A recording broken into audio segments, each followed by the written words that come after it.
Selamat pagi anak-anak. Hari ini kita lanjut materi sel. Kita akan bahas organel-organel yang terdapat pada sel. Pertama ada nukleus, terdiri dari nukleus atau anak inti, berperan dalam sintesis berbagai macam molekul RNA. Nukleoplasma berupa cairan yang tersusun atas protein. Ada butiran kromatin tampak jelas pada saat sel tidak membelah. Butiran kromatid menebal menjadi struktur yang disebut kromosom. Kromosom mengandung DNA yang berfungsi menyampaikan informasi genetik melalui sintesis protein. Ada 3 bagian dari inti sel: membran nukleus disebut karyokota, matrik nukleoplasma, dan anak inti nukleolus.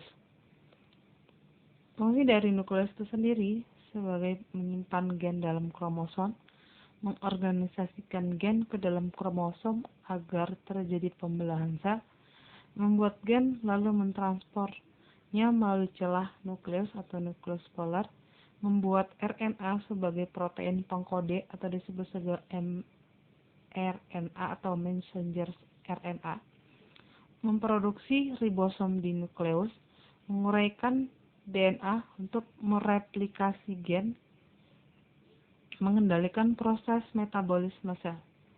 Kemudian kita masuk retikulum endoplasma atau disebut sebagai RE. Ini adalah gambar daripada RE.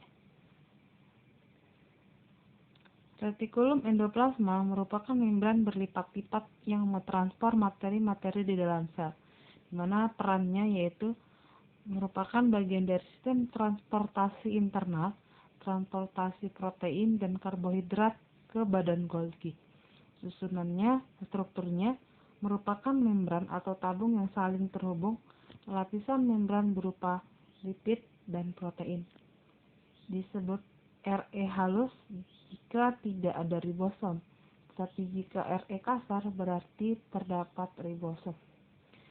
RE halus berperan dalam proses sintesis lipid. Sintesis itu pembentukan lipid ini lemak, ada fosfolipid dan sterol, metabolisme karbohidrat, dan menetralisir racun. Di dalam sel ovarium itu adalah indung telur, testis, hati, dan otot banyak mengandung RE halus. Sedangkan RE kasar berperan dalam membentuk fosfolipid membrannya sendiri dan sintesis protein sekretori, misalnya glikoprotein dan hormon insulin yang terdapat di dalam sel pankreas. Kita masuk ribosom, berbentuk butiran kecil dengan diameter 20-22 nanometer. Letaknya bisa menempel di RE atau berada bebas di sitosol. Fungsinya sebagai sintesis protein dan rRNA. Ribosom terbagi menjadi 2, ribosom bebas yaitu tersuspensi di dalam sitosol. Artinya ribosom ini mensintesis protein yang akan berfungsi di dalam sitosol seperti enzim metabolisme. Ribosom terikat berarti menempel pada RE. Fungsinya mensintesis protein yang akan dimasukkan ke dalam membran RE, sekresi protein, serta pembungkusan pada organel tertentu seperti lisosom. Sintesis protein tujuannya untuk pembentukan sifat struktural, fungsional, serta reproduksi dalam proses pertumbuhan dan perkembangan sel. Dalam tubuh, sintesis protein bermanfaat untuk menghasilkan hormon, enzim, antibodi, sumber energi, serta pembentukan dan perbaikan sel-sel atau jaringan tubuh. Kita masuk ke badan Golgi. Struktur terdiri dari kantong-kantong putih dan vesikel. Fungsinya memodifikasi protein yang dibuat sel, membungkus dan mengekspor protein. Kemudian protein yang disintesis di RE dipindahkan ke badan Golgi, kemudian ditambahkan karbohidrat, baru protein yang dimodifikasi dikeluarkan dalam bentuk vesikel. Kemudian fungsi dari badan Golgi sendiri berperan dalam sekresi. Sekresi itu adalah menghasilkan zat sisa yang masih dibutuhkan oleh tubuh, atau membentuk vesikula. Vesikula adalah suatu ruangan yang terdapat di dalam sel yang dikelilingi oleh membran sel yang berisi enzim untuk sekresi, membuat makromolekul. Makro berarti molekul yang berukuran besar seperti polisakarida dan asam hyaluronat yaitu zat yang lengket pada sel-sel hewan. Membentuk akrosom pada spermatozoa yang berisi enzim pemecah selubung sel telur. Membentuk membran plasma dari vesikula yang dilepaskan, serta membentuk dinding sel pada tumbuhan. Kita masuk lisosom, merupakan organel yang berfungsi memakan bagian sel, mengandung enzim pencerna, di mana strukturnya ukurannya kecil dilapisi membran, serta berfungsi memecah molekul besar menjadi molekul kecil dan menghancurkan organel sel yang sudah tua.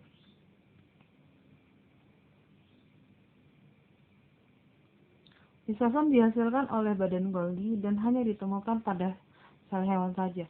Lisosom memiliki struktur agak bulat yang dibatasi membran tunggal serta berdiameter 1,5 mikron. Lisosom banyak terdapat pada sel-sel darah, terutama leukosit, sel darah putih, limfosit, dan monosit. Di dalam sel-sel tersebut berperan mensintesis enzim hidrolitik untuk mencernakan bakteri patogen. Patogen itu dapat menimbulkan penyakit. Kita masuk fungsi daripada lisosom pertama adalah autofagi, yaitu proses yang digunakan untuk pembuangan dan degradasi bagian sel sendiri seperti organel yang tidak berfungsi lagi. Pertama, bagian Re kasar menyelubungi organel dan membentuk autofagosom. Setelah itu, autofagosom berfungsi dengan enzim hidrolik dari trans-Golgi dan berkembang menjadi lisosom atau endosom lanjut. Proses ini berguna pada sel hati, transformasi berudu ke katak, dan embrio manusia. Endositosis berarti pemasukan makromolekul dari luar ke dalam sel melalui mekanisme endosintesis. Kemudian materi dibawa ke vesikel kecil dan tidak beraturan. Beberapa materi tersebut dipilah, ada yang digunakan dan ada yang dibuang ke sitoplasma, dan ada yang tidak dibawa ke endosom lanjut. Dalam endosom lanjut, materi yang terpilih akan bertemu pertama kali dengan enzim hidrolik. Dalam endosom awal memiliki pH sekitar 6 dan terjadi penurunan pH endosom lanjut sehingga terjadi pematangan dan membentuk lisosom. Fagositosis berarti pemasukan partikel berukuran besar dan mikroorganisme seperti bakteri, virus ke dalam sel.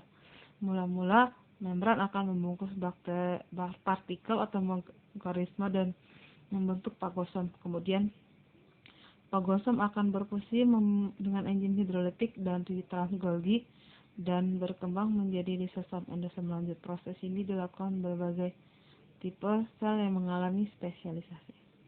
Ekso berarti keluar, mekanisme transport molekul berukuran besar yang melewati membran plasma dari dalam keluar sel dengan cara menggabungkan vesikul yang berisi molekul tersebut dengan membran plasma. Autolisis yaitu menghancurkan diri yang dilakukan oleh sel dengan cara mengeluarkan isi lisosom ke dalam sel dan juga menghancurkan senyawa karsinogenik yang masuk ke dalam tubuh. Karsinogenik itu adalah zat yang mampu menghasilkan kanker. Kemudian pencernaan intrasel merupakan fungsi utama lisosom, di mana materi yang dicerna dapat berasal dari dalam maupun luar sel itu sendiri. Apabila materi yang dicerna berasal dari luar, maka materi tersebut akan masuk ke dalam sitoplasma melalui pinositosis dan fagositosis. Disebut pencernaan intrasel karena proses tersebut berada di dalam lisosom. Kita masuk mitokondria. Ini adalah gambar dari mitokondria. Ada membran dalam, ada membran luar, ada matriks, ribosom, dan DNA mitokondria.